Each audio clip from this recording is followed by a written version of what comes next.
ሰላም እንዴት ናችሁ? የተከበራችሁና የተወደዳችሁ የአብዱልፈታህ ሙዘሚል ኦፊሻል ዩቲዩብ ቻናል ቤተሰቦቼ በያላችሁበት ሰላምና ጤና እንዲሁም መልካሙን ሁሉ እመኝላችኋለሁ። ለፕሮግራሙ አዲስ የሆናችሁ ሰብስክራይብ በማድረግ የዚህ ቻናል ቤተሰብ አባል ሁኑ። ቤተሰብ የሆናችሁ ላይክ እና ሼር እንድታደርጉ ማስታወስ ፈልጋለሁ። እንዲሁም የተሰማችሁን ሀሳብ በኮሜንት ላይ አጋሩን። ለምታደርጉልኝ ትብብር ሁሉ እጅግ በጣም አመሰግናለሁ እያልኩኝ ወደ ዝግጅት ይለፍ። ለአንድ አፍታ ቆም ብለን ራሳችንን እንይ።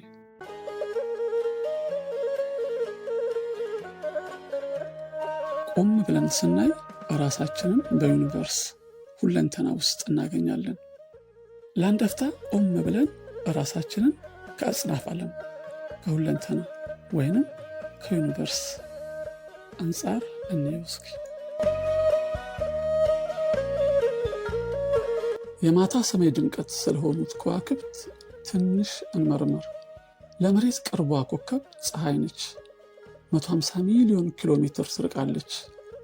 ብርሃኗ መሬት ለመድረስ 8 ደቂቃ ከ20 ሰከንድ ይፈጅበታል። ይህ ርቀት በፈጣን መንኮራኮር ብንጓዝ 20 ዓመት ይፈጃል። ከፀሐይ ስርዓታችን ውጭ ካሉ በሌሊት ሰማይ በአይን ከሚታዩ ከዋክብት ቅርቧ ፕሮክሲማ ሴንታውሪ ትባላለች።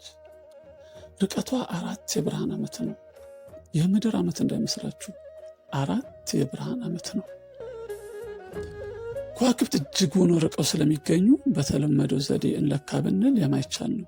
ስለዚህ በብርሃን ዓመት እንለካለን። ታዲያ የብርሃን ዓመት ምንድን ነው?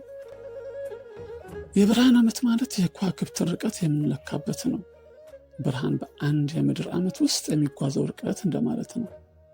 እንደ ብርሃን ፈጣን ነገር የለም። ለምሳሌ ድምፅ በ0 ዲግሪ ሴልሺየስ በሰከንድ 331 ሜትር ይጓዛል። ብርሃን ግን በሰከንድ 300,000 ኪሎ ሜትር ይጓዛል። ይህ ማለት በአንድ ሰከንድ ውስጥ የምድር ወገብን ከ7 ጊዜ በላይ መዞር ይችላል ማለት ነው። በዚህ ነው የከዋክብትን ርቀት የምንለካው። የከዋክብትን ርቀት ከመለካታችን በፊት አንድ የብርሃን ዓመት ከምድራዊ ጉዞ አንጻር ምን ያህል ረጅም እንደሆነ እናነጻጸር። አንድ የብርሃን ዓመት 9.5 ትሪሊዮን ኪሎ ሜትር ይሆናል። ይህንን ርቀት በሰዓት 690,000 ኪሎ ሜትር በሚከንፍ ዘመናዊ ፈጣን መንኮራኮር ብንጓዘው 1500 ዓመታት ይፈጃል። በሰዓት 965 ኪሎ ሜትር በሚጓዝ አውሮፕላን ብንጓዝ 1 ሚሊዮን ዓመታት ይፈጃል። አንድ የብርሃን ዓመትን በሰዓት 90 ኪሎ ሜትር በሚጓዝ መኪና ብንጓዝ 12 ሚሊዮን ዓመታት ይፈጃል። በእግር ጉዞ በሰዓት 5 ኪሎ ሜትር ብንጓዝ ለ216 ሚሊዮን ዓመታት ያለማቋረጥና መታከት ጉዞ ማድረግ ይጠበቅብናል።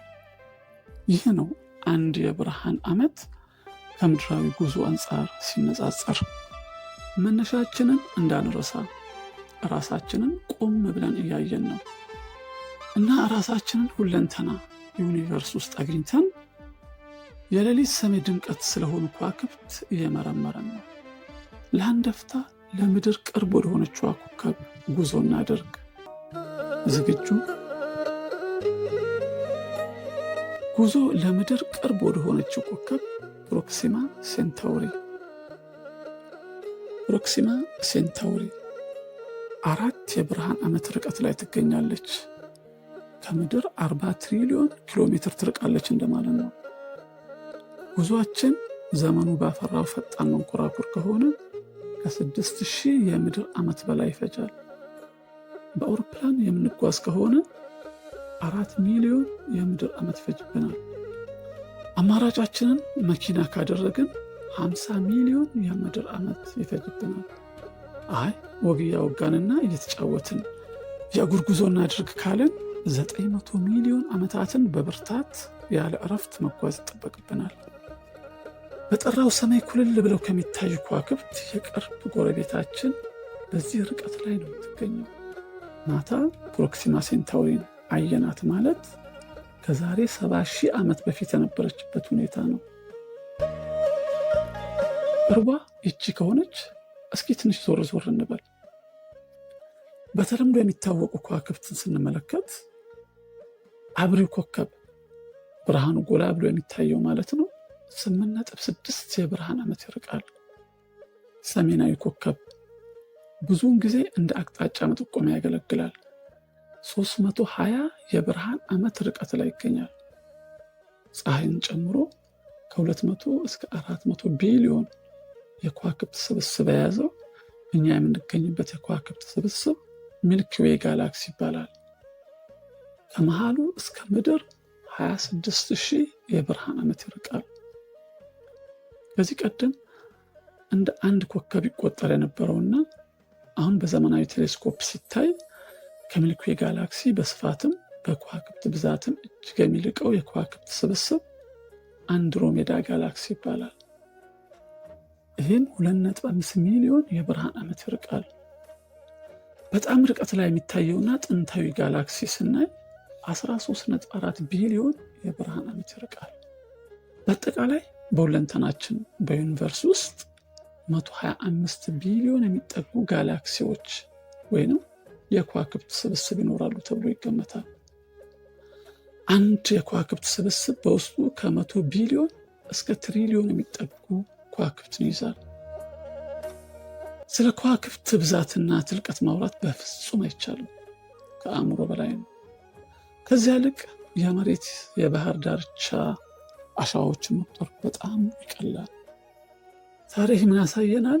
ስለ ከዋክብት ብዛትና ትልቀት ማውራት በፍጹም እንደማይቻል ማለት ነው። ከዚያ ይልቅ ምናልባትም የባህር ዳርቻ አሸዋዎች መቁጠር በጣም ቀላል ሳይሆን አይቀርም። በመጨረሻ እያወራን ያለነው ስለ ሁለንተና አይደል? አጽናፈ ዓለም ዩኒቨርስ። እኛም የዚህ ዩኒቨርስ አካል ነን። ታዲያ የኛ ቦታና ሁኔታ እንዴት ነው? በቃ ለእናንተ ትችዋለሁ። ሀሳባችሁን በኮሜንት ላይ ጻፉልኝ። ቪዲዮን ከወደዳችሁት ላይክ፣ ሼር፣ ሰብስክራይብ ማድረግ አትርሱ። እንግዲያው በሚቀጥለው ቪዲዮ እንገናኝ። ሰላም ሁኑ።